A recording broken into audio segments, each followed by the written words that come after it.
silakan untuk moderator bisa langsung dimulai.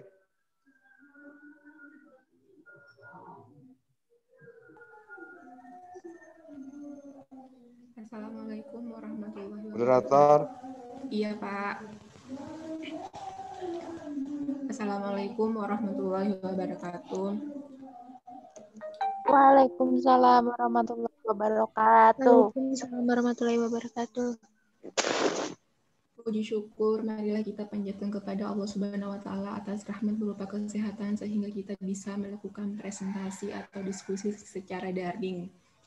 Dan tidak lupa juga sholawat serta salam. Semoga tetap tercurahkan kepada junjungan Nabi kita Rasulullah SAW pada hari ini. Baiklah, di sini saya Nita Andriani sebagai moderator yang akan memandu jalannya diskusi pada sore hari ini. Mohon Del, PPT-nya bisa di-share nggak? Bentar ya. Ya.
Mit, bisa kamu kirim lagi ya? Oh iya, bentar saya tak kirim ya.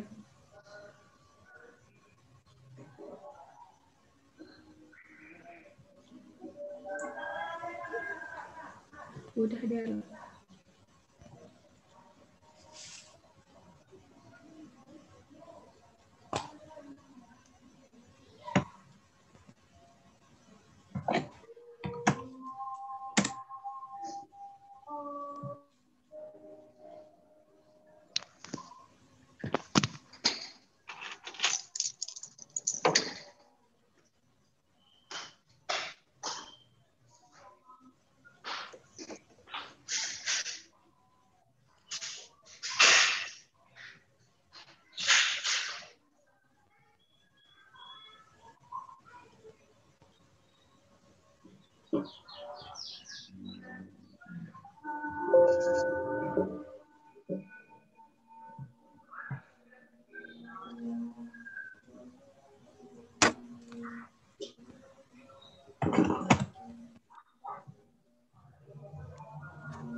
Kok nggak bisa dibuka ya, Nit? Nggak bisa.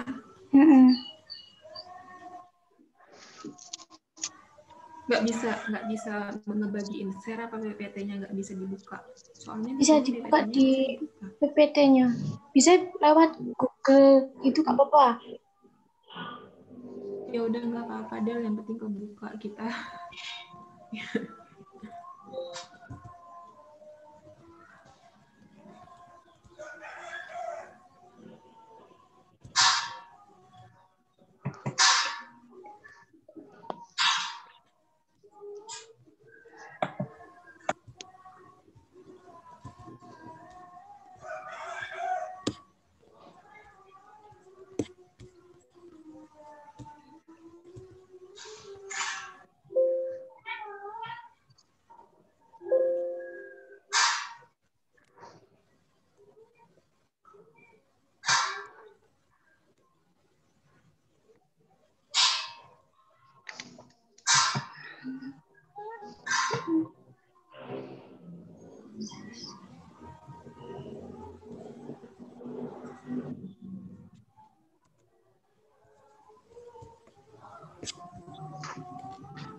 Ini Nit.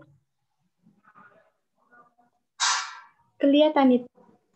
Belum kelihatan Del, belum. Belum loading.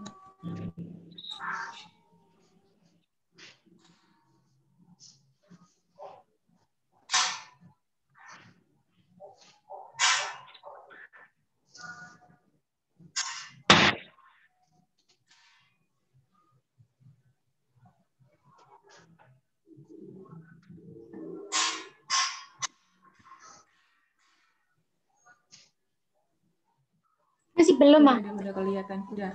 Udah.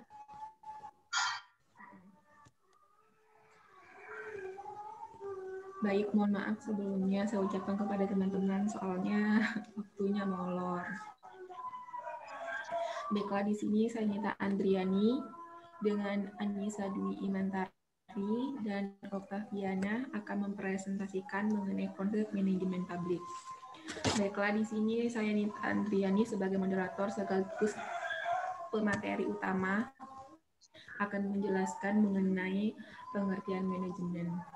Manajemen merupakan kumpulan dari dua orang atau lebih yang saling bekerja sama untuk mencapai suatu tujuan yang telah ditetapkan sebelumnya.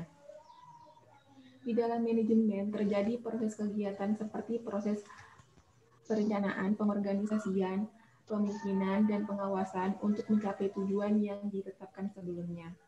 Dan prinsip-prinsip dalam manajemen bersifat lentur, dalam artian bahwa perlu dipertimbangkan sesuai dengan kondisi-kondisi khusus dan situasi-situasi yang berubah-ubah. Dengan manajemen berbeda dengan administrasi. Administrasi mengikuti instruksi, sedangkan manajemen berarti pencapaian hasil. Awal pendekatan manajemen untuk sebagian besar pada abad 20 ada sedikit perbedaan dalam struktur manajemen atau gaya antara sektor publik dan swasta. Sejak 1980-an pemerintah mulai tidak yakin bahwa sistem tradisional administrasi memberikan bentuk manajemen yang efektif untuk layanan publik mereka ketika dibandingkan dengan sektor swasta dan memulai pembuatan perubahan sebagai akibatnya. Pada saat ini pendekatan manajemen dimulai. Salah satu titik awal adalah laporan Fulton. Laporan Fulton ini bertepatan di Inggris. Laporan ini mencatat keprihatinan terhadap kapabilitas manajemen layanan publik, disarankan bahwa sistem harus dibuka, bahwa pihak luar bisa dipekerjakan pada semua tingkatan, dan bahwa struktur hierarkis dengan kaku yang menjadi hambatan harus dihilangkan. Oke, sekian dari saya. Akan dilanjutkan oleh Mbak Anissa. Silakan Mbak Anissa. Baik. Yang kedua yaitu fungsi. Fungsi yang pertama yaitu pengelola komponen eksternal. Yang pertama, berhubungan dengan unit eksternal, organisasi berkaitan dengan beberapa wewenang atau otoritas umum. Manajer dari unit lain dalam organisasi yang lebih besar. Ya. Lebih besar di atas, di samping, dan di bawah untuk mencapai tujuan unit mereka. Yang kedua, strategi.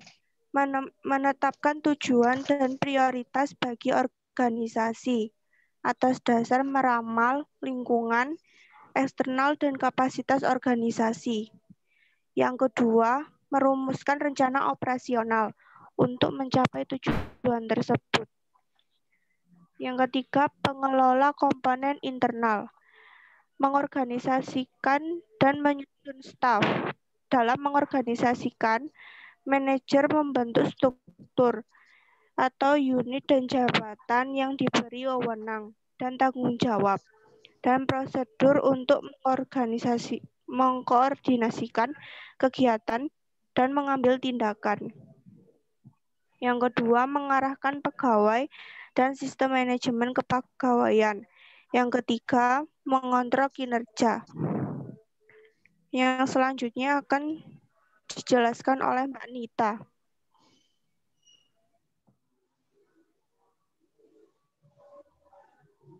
Bukan Okta ya? Kamu, Nit.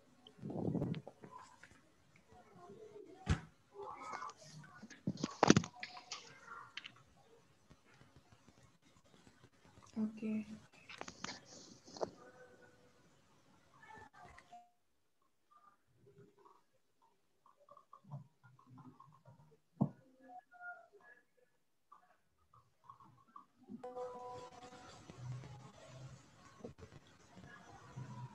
Perbedaan dalam struktur manajemen atau gaya antara sektor publik dengan swasta. Sejak 190-an, pemerintah mulai tidak yakin bahwa sistem tradisional administrasi memberikan bentuk manajemen yang efektif untuk layanan publik mereka ketika dibandingkan dengan sektor swasta, dan dimulai membuat perubahan sebagai akibatnya. Pada saat ini pendekatan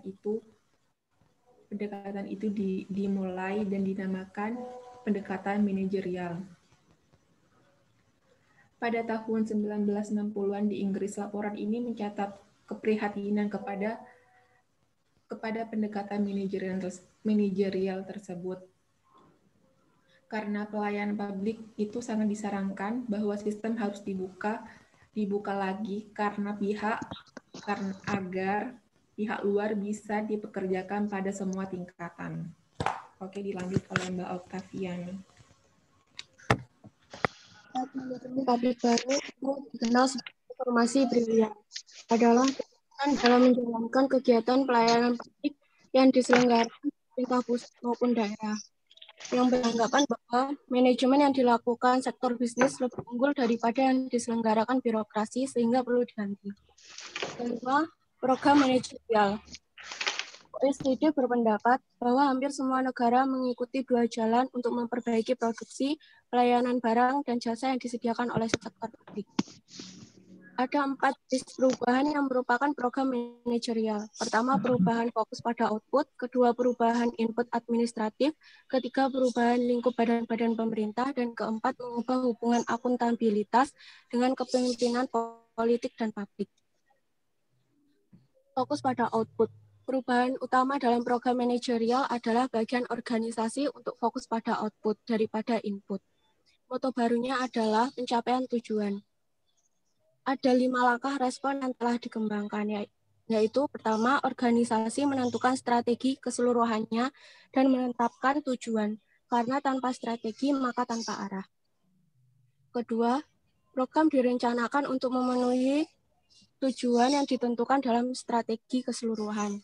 Ketiga, struktur organisasi dan anggarannya melalui program, yaitu kerja badan harus dibagi menjadi sub-sub ke dalam program spesifik. Keempat, sebagai hasil langkah-langkah sebelumnya, maka perlu diukur kinerja pada semua tingkatan. Kelima, diadakannya evaluasi pencapaian tujuan. Perubahan input yang bertujuan untuk memperbaiki insentif dan kinerja. Perubahan input berasal dari sektor swasta, di mana fleksibilitas, pengaturan staf, dan penganggaran telah menjadi sumber kecemburuan bagi pimpinan pemerintah, yang didukung oleh pertimbangan teoritis dari ekonomi bahwa organisasi dan individu tidak akan berkinerja penuh terkecuali jika ada sistem insentif yang tepat. Mengurangi lingkup pemerintah. Memotong lingkup pemerintah dan birokrasi merupakan bagian lain dari program manajerial, bahwa mengurangi kegiatan pemerintah dapat terjadi dengan tidak adanya program reformasi manajerial. Tetapi mengurangi fungsi pemerintah dipandang oleh OECD sebagai bagian program manajerial. Hubungan dengan politisi dan publik. Model administrasi tradisional dikritik karena konsep yang tidak memandai tentang hubungan antara birokrasi dan kepemimpinan politik. Dalam teori model administratif membutuhkan pemisahan antara pihak yang memberi perintah dan pihak yang menjalankan perintah. Karakteristik utama model manajerial adalah bahwa tanggung jawab dipegang oleh manajer untuk pencapaian hasil, yang berarti hubungan manajer dengan politisi dan manajer dengan publik harus berubah. Dalam model tradisional, hubungan dengan kepemimpinan politik sangat sempit dan teknis, tuan dan pelayan, pihak yang memberi perintah dan pihak yang menjalankan perintah. Dalam model manajemen publik, hubungan antara politisi dan manajer lebih cair dan lebih erat daripada sebelumnya. Merupakan bentuk manajemen yang sempit dan teknokratik karena masih ada wewenang politik. Keenam, dasar teoritis manajemen. Administrasi publik didasarkan pada dua teori, yaitu teori birokrasi dan teori pemisahan antara politisi dan administrator. Juga ada dua dasar teori utama bagi manajemen publik baru, yaitu ekonomi dan manajemen swasta.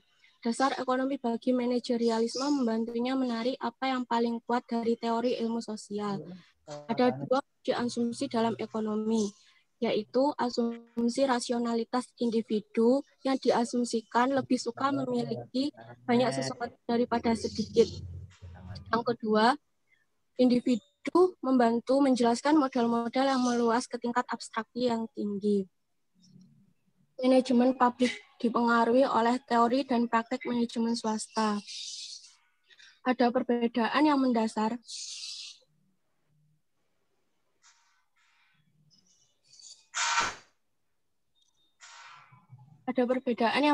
antara sektor publik dan swasta, yang tidak berarti bahwa teknik-teknik atau teori-teori yang berasal dari sektor swasta tidak relevan bagi sektor publik.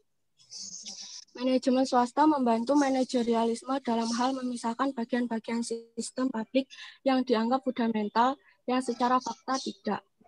Sektor publik harus adil dan tidak memihak dalam berhubungan dengan pelanggan. Tetapi tidak berarti bahwa pegawai negeri harus netral atau memiliki pekerjaan seumur hidup. Sifat politik sektor publik membuatnya berbeda dari sektor swasta, tetapi tidak berarti bahwa semua tindakan adalah politik atau bahwa semua tindakan kebijakan harus dijalankan oleh politisi. Khususnya dalam kasus faktor input yang dijelaskan sebelumnya, seperti kondisi pengaturan staf yang murah hati yang sebelumnya dianggap perlu bagi pegawai negeri, sulit untuk melihat bagaimana pelayanan jasa yang dirugikan dengan ketenaga kerjaan dengan kontrak atau dasar paruh waktu. atau jika staf dipakai di tingkat yang lebih tinggi daripada nilai dasar. Tetapi semua ini bertentangan dengan apa yang sebelumnya dianggap perlu bagi semua ketenaga kerjaan publik. Jika banyak pekerja di sektor publik sama dan dengan sektor swasta, sulit untuk membenarkan praktek ketenagakerjaan yang tidak biasa. Ekonomi dan manajemen swasta adalah dukungan teoritis utama bagi manajemen publik baru. Selanjutnya akan dijelaskan oleh Mbak Anissa. Yang ketujuh, kritik manajerialisme. Yang pertama, dasar ekonomi manajerialisme ada dua kritik utama, yaitu bahwa ekonomi adalah ilmu sosial yang salah dan penerapannya pada pemerintah juga salah. Yang kedua, bahwa penerapan ekonomi pada pemerintah salah dimengerti. Yang kedua, dasar manajemen swasta. Manajerialisme yang berasal dari model bisnis swasta adalah sumber kritik.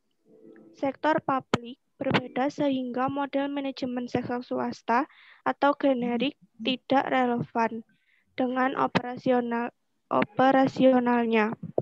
Misalnya, mengganti fokus organisasi dari input ke output, memiliki langkah yang berhubungan, menentukan strategi dan menetapkan tujuan. Merencanakan program untuk mencapai tujuan, menyusun struktur dan mendanai program, mengukur kinerja dan mengevaluasi pencapaian. Semua langkah mengikuti satu sama lain secara logika. Jika tujuan dan hasil dapat ditentukan, maka hal-hal lain juga diperlukan. 3. Neo-Taylorisme. Manajerialisme dikritik mewakili ide-ide manajemen ilmiah dari Taylor. Dikatakan bahwa teori ini berarti mengabaikan perkembangan perilaku organisasi sejak era Taylor. Sistem Taylor sesuai untuk birokrasi formal, dan ini alasan digunakannya oleh pelayanan publik di awal abad 20. Dalam tujuannya untuk menjadi fleksibel, manajemen publik baru akan kurang menggunakan prinsip Taylor dibandingkan administrasi publik tradisional sebelumnya. Jika bentuk kegiatan kewirausahaan pemerintah yang digambarkan Osborne dan Gaebel banyak digunakan, hasilnya akan sangat bertentangan dengan prinsip Taylor. Yang ketiga, politisasi. Ada dua sisi permasalahan. Yang sisi satu dapat dikatakan bahwa pihak yang membuat argumen tentang politisasi mengabaikan fakta bahwa pelayanan publik secara mendasar merupakan instrumen politik. Tidak ada kepentingan publik di atas di luar pemerintah saat itu. Apapun partai yang berkuasa, politisasi terus akan berlangsung dan bahkan dipercepat. Yang di sisi lain argumen dimungkinkan bahwa politisasi dapat mengarah pada permasalahan dari apa yang berusaha diperbaiki oleh Woodrow Wilson berpendapat bahwa pemisahan antara politik dan administrasi sebagai reformasi terhadap sistem yang hancur dan mengurangi korupsi yang disebabkan sistem tersebut. Jika manajer dibuat bertanggung jawab atas hasil mereka, dan sistem menjadi lebih politik dan pribadi, jenis permasalahan yang sama akan terjadi. Yang kelima, berkurangnya akuntabilitas. Akuntabilitas menjadi masalah nyata meski tidak banyak karena sistem lama sangat tidak realistis dan tidak menjamin akuntabilitas sama sekali. Selain itu, perubahan manajerial menjanjikan lebih transparan sehingga pencapaian program tertentu dapat dilihat. Yang keenam, masalah implementasi. Sejauh ini perubahan manajerial dimulai dari atas, kurang memperhatikan pada implementasi, perbaikan strategi atau penganggaran dapat terjadi di atas, tetapi pada tingkatan lebih rendah implementasi atau manajemen kinerja sangat dibutuhkan. Yang ketujuh, spesifikasi yang tidak jelas. Tidak ada definisi nyata tentang manajemen pabrik baru atau manajerialisme. Ada sejumlah daftar bentuk kegiatan yang dicakup pengukuran kerja intensif, penganggaran program, dan seterusnya, tetapi tidak ada di definisi yang jelas. Sekian penjelasan. Oke, baiklah. Sekian penjelasan dari kelompok kami mengenai konsep manajemen publik. Baik, di sini saya sebagai moderator akan membuka 3 pertanyaan. Silakan bagi teman-teman yang mau bertanya.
Sekali lagi, bagi teman-teman yang ingin bertanya, dipersilahkan.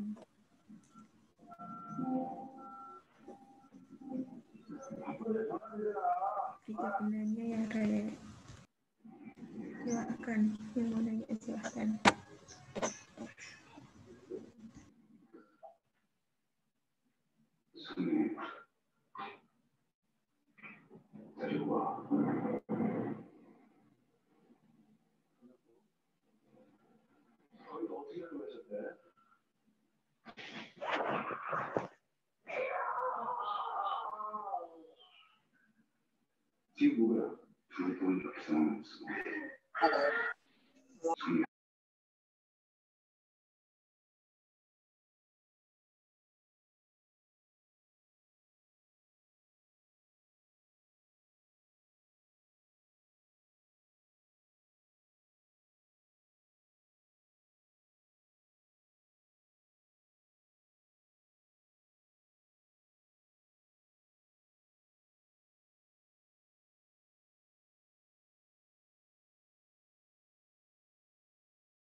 Silakan yang mau bertanya.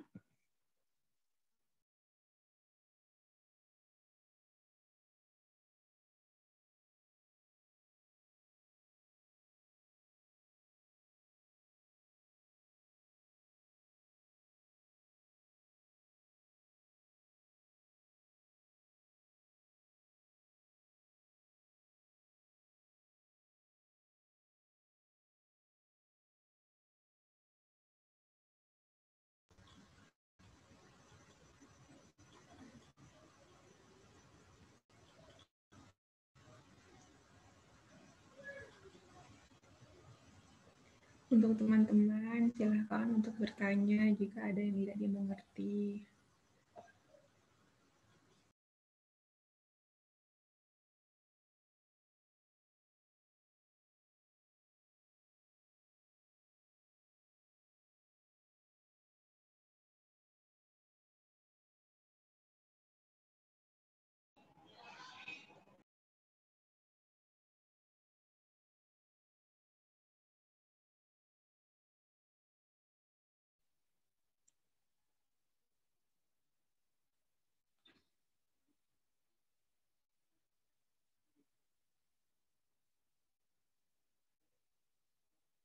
Ya udah, aku mau tanya deh. Oke, Pak, silahkan.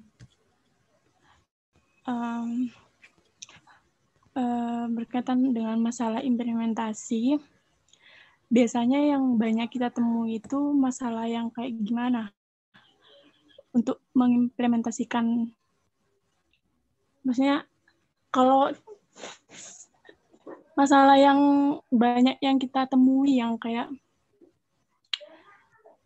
yang sering kita temui itu dalam implementasi itu apa? Oke, pertanyaannya apa saja yang kita sering temui dalam implementasi kita? Ya, gitu. Oke. Ayo yang lain. Kurang 2 penanya. Dipersilahkan untuk bertanya.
Mbak Dita, ini Vida mau tanya, cuma mikrofonnya nggak bisa dihidupin. Terus tapi bisa dengar suara kita nggak si Fidalnya? Iya, bisa. Katanya si Vida ini pertanyaannya gini. Contoh spesifikasi yang nggak jelas tuh kayak gimana? Bisa diulang, Pak? Contohnya dari spesifikasi yang tidak jelas. Oke.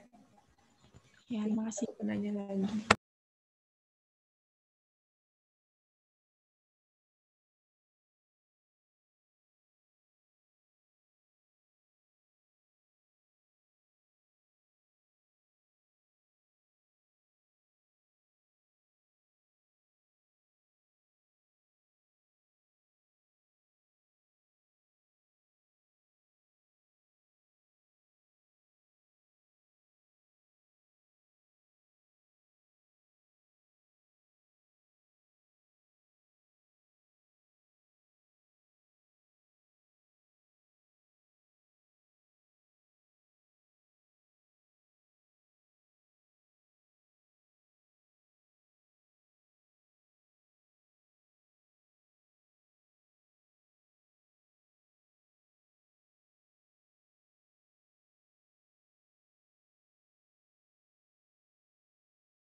Iva, halo.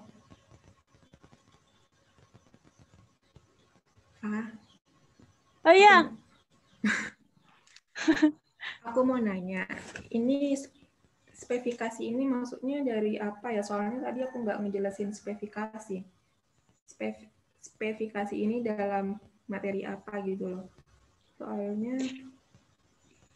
Soalnya spesifikasi ini Spesifikasi yang tadi bisa aku disebut bilang. dengan teknik spesifikasi ini. Spesifikasi. oh gitu. Mm-mm. Terus yang Fidel tanyain contoh dari spesifikasi apa gitu. Iya, iya. Maksudnya Iya. kan tadi pertanyaan contoh dari spesifikasi yang nggak jelas. Maksudnya ini pertanyaannya gimana? Nggak ngerti. Ini kalian ngejelasin dasar ekonomi. Ini yang spesifikasi ini kalian ngejelasin apa? Soalnya aku baru Ini gabung.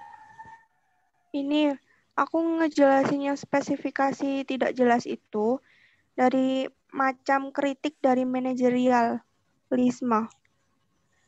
Macam. Iya, macam kritiknya itu Oh, loh. berarti spesifikasi yang tidak jelas ini kritikan itu.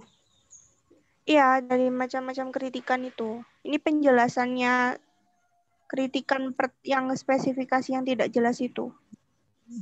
Oh lah, ya udah. Berarti pertanyaannya ya udah yang aku itu aja. Berarti masalah implementasi ini juga kalian ini. Iya, macam dari kritik manajerialisme yang materi ke-7 itu. Oh, oke. Terus pertanyaan Fidel gimana, Pak? Dibatalin atau gimana? Ya udah batalin aja. Kan juga soalnya Fidel kan baru gabung juga gitu. Oke, ayo Re, yang mau nanya tinggal dua penanya lagi.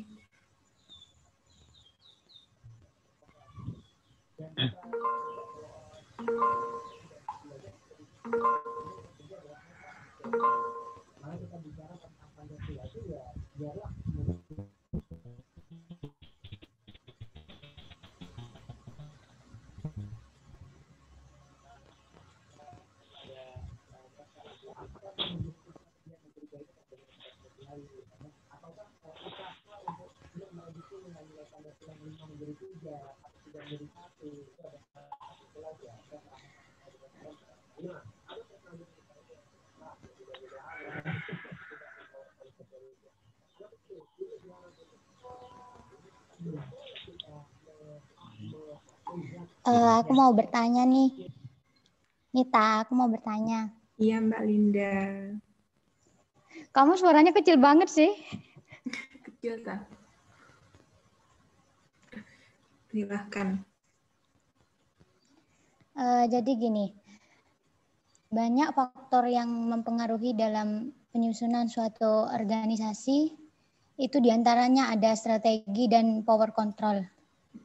Nah, yang aku pertanyakan ini, jelaskan bagaimana pandangan saudara mengenai hal tersebut dan bagaimana dalam prakteknya di Indonesia gitu.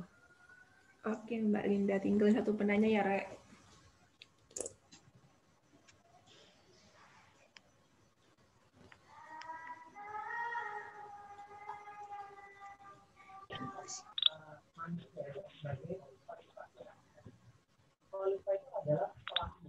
Assalamualaikum, Mbak. Iya, waalaikumsalam. Saya ingin bertanya nih, Mbak. Oke, silahkan Jalal. Coba jelaskan strategi pengelolaan komponen eksternal dan pengelolaan komponen internal. Dan bagaimana strategi ini ketika dituangkan dalam pilkada ini? Dalam apa? Dalam mencapai tujuan pilkada. Oke.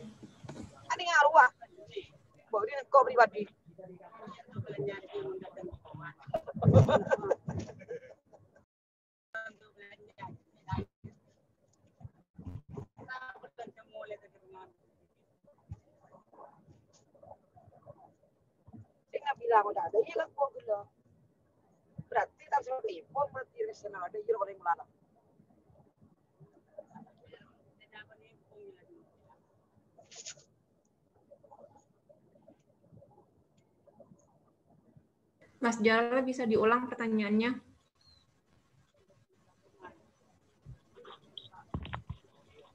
Jelaskan pengertian strategi pengelolaan komponen eksternal dan pengelolaan komponen internal.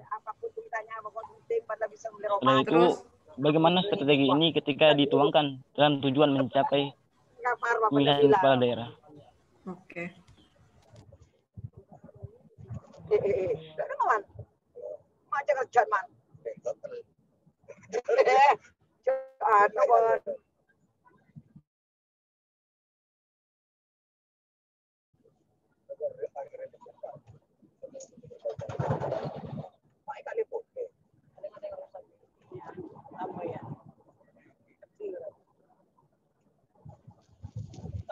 Dua orang ditangkap di Mekah.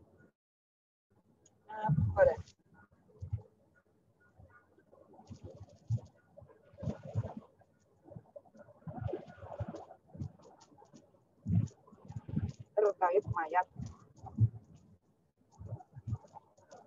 wanita dalam koper. Masya Allah. Malah.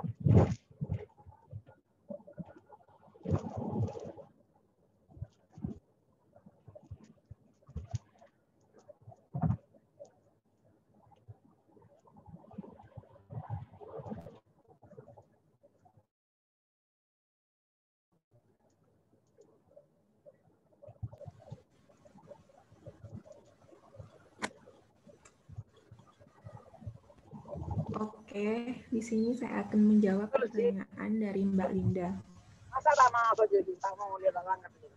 Dengan pertanyaan, banyak faktor yang mempengaruhi dalam penyusunan suatu organisasi, di antaranya adalah strategi dan power control. Terus jelaskan bagaimana pandangan saudara mengenai hal tersebut dan bagaimana dalam praktiknya di Indonesia.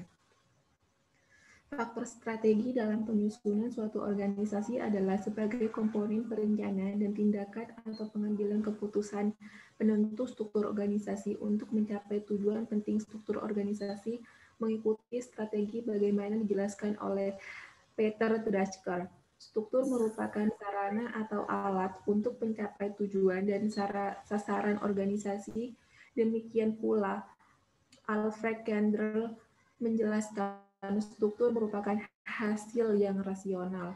Faktor strategi dibagi menjadi dua jenis, yaitu planning mode, yaitu pemimpin menentukan tujuan dan rencana yang sistematis untuk mencapai tujuan. Dan dua, evolutionary mode, yaitu strategi berkembang dari waktu ke waktu dan tidak harus berupa rencana yang disusun sebelumnya. Gimana Mbak Linda?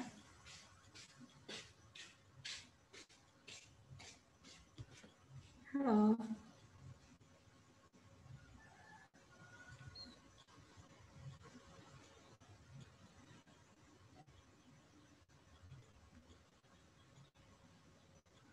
Rek, suara aku kedengeran nggak?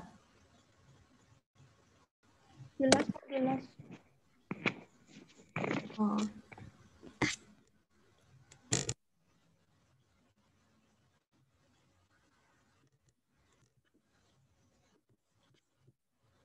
Linda kemana ya?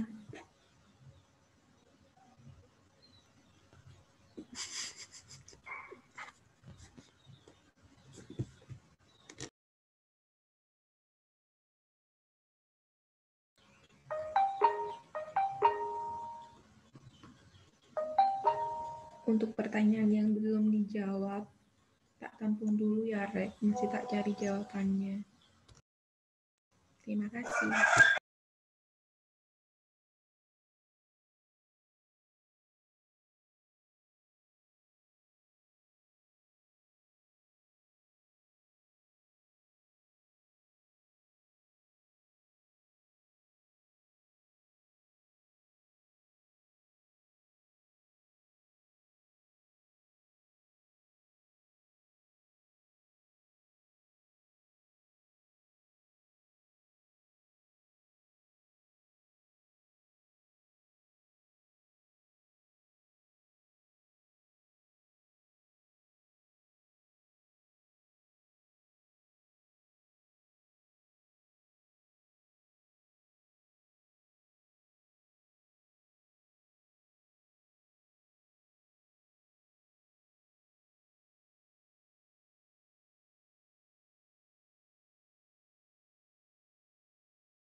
Baik, saya akan menjawab pertanyaan dari Mas Jalal, yaitu pengertian dari strategi pengelolaan komponen eksternal internal dan strategi dalam pilkada.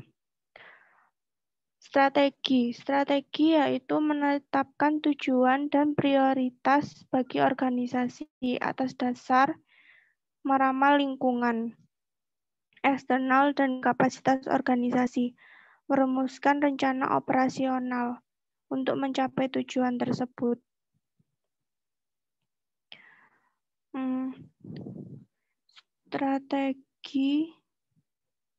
Strategi dalam pilkada yaitu SWOT.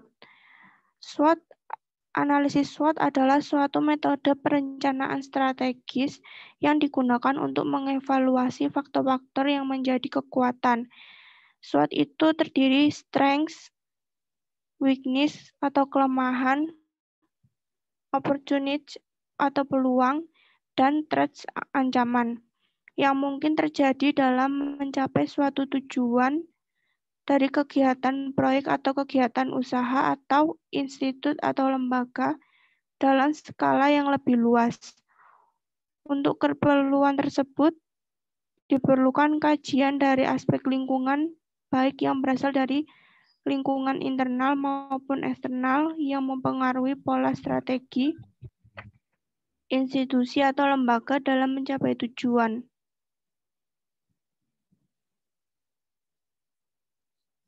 Analisis SWOT merupakan bagian dari proses perencanaan. Hal utama yang ditekankan adalah bahwa dalam proses perencanaan tersebut, suatu institusi membutuhkan penilaian mengenai kondisi saat ini dan gambaran ke depan yang mempengaruhi proses pencapaian tujuan institusi. Gimana Mas Jalal?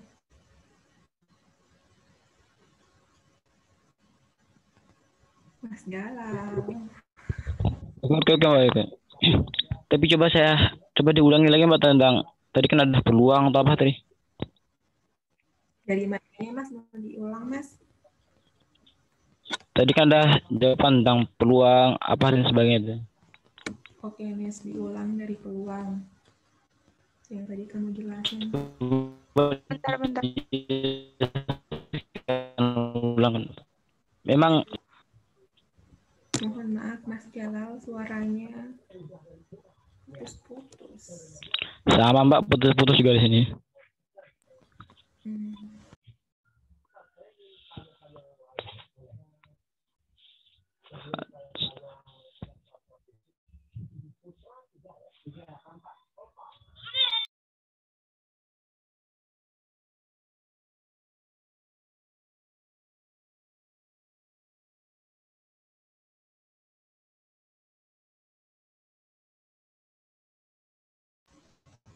Mas Jalal, peluang yang mana ya Mas? Maksudnya termasuk yang mana?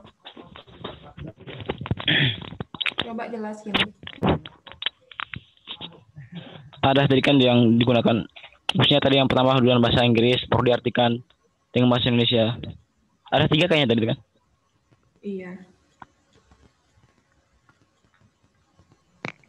Oh, yang tadi termasuk dalam pilkada itu, Mas? Yang SWOT itu ya? Iya, itu.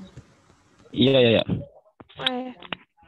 Analisis SWOT adalah suatu metode perencanaan strategis yang digunakan untuk mengevaluasi faktor-faktor yang menjadi pertama kekuatan atau strengths, kelemahan atau weakness, peluang atau opportunities, dan ancaman atau threats yang mungkin terjadi dalam mencapai suatu tujuan dari kegiatan, proyek, atau kegiatan usaha, atau institusi atau lembaga dalam skala yang lebih luas. Untuk keperluan tersebut, diperlukan kajian dari aspek lingkungan, baik yang berasal dari lingkungan internal maupun eksternal, yang mempengaruhi pola strategi institusi atau lembaga dalam mencapai tujuan. Bagaimana, Mas? Gimana Mas Jalal? Udah jelas. Oke, Mbak. Terima kasih jawabannya. Sama-sama. Tinggal jawaban dari Iva bentar ya Pak. Pertanyaan dari Iva maksudnya.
Oke, untuk pertanyaan dari Mbak Iva akan dijawab oleh Mbak Okta. Dipersilakan kepada Mbak Oktaviana.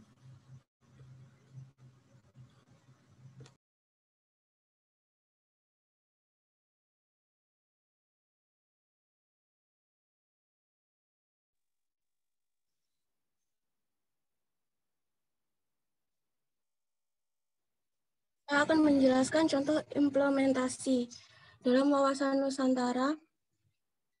Contohnya adalah cara berpikir, bersikap, bertindak dalam rangka menghadapi, menanggapi, atau mengatasi beragam persoalan menyangkut kehidupan bermasyarakat, berbangsa, serta bernegara.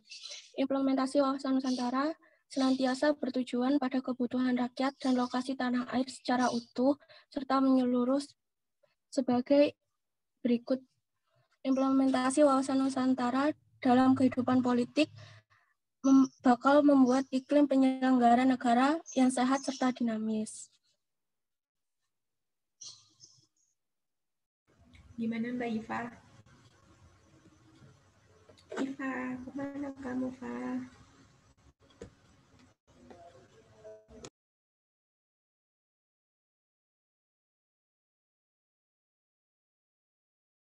Halo, suaraku kedengaran nggak?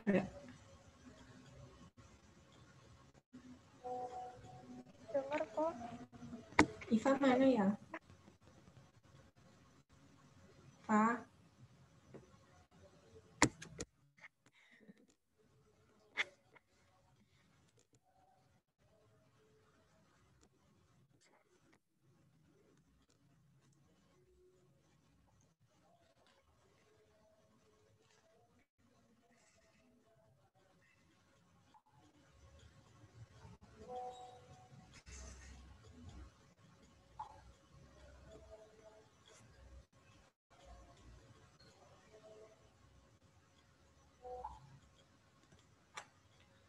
Oke, katanya Iva keluar dari Med. Oke guys, materi atau diskusi pada sore hari ini saya tutup. Apabila ada kesalahan, mohon dimaafkan karena saya manusia biasa.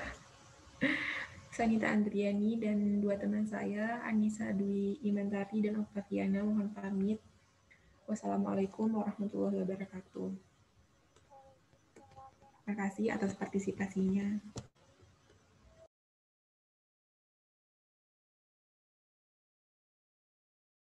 Bel, bisa disimpan rekodnya, Bel. Untuk perkuliahan kali ini mungkin udah selesai, Re.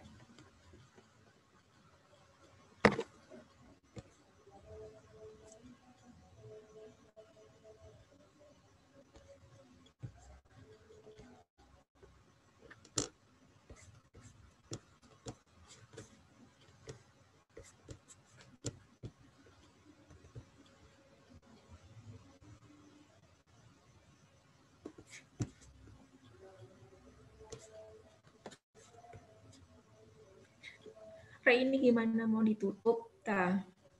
Aku udah presentasi. Apa udah selesai kuliahnya atau gimana? Tutup aja udah nih. Bella. Pak Hayatnya udah nggak ada kan ya? Pak Hayat udah nggak ada. Ya udah, Re. Tutup aja wes. Sebelum mengakhiri kuliah pada sore hari ini, mari kita bersama-sama membaca surat Al-Fatihah di dalam hati masing-masing.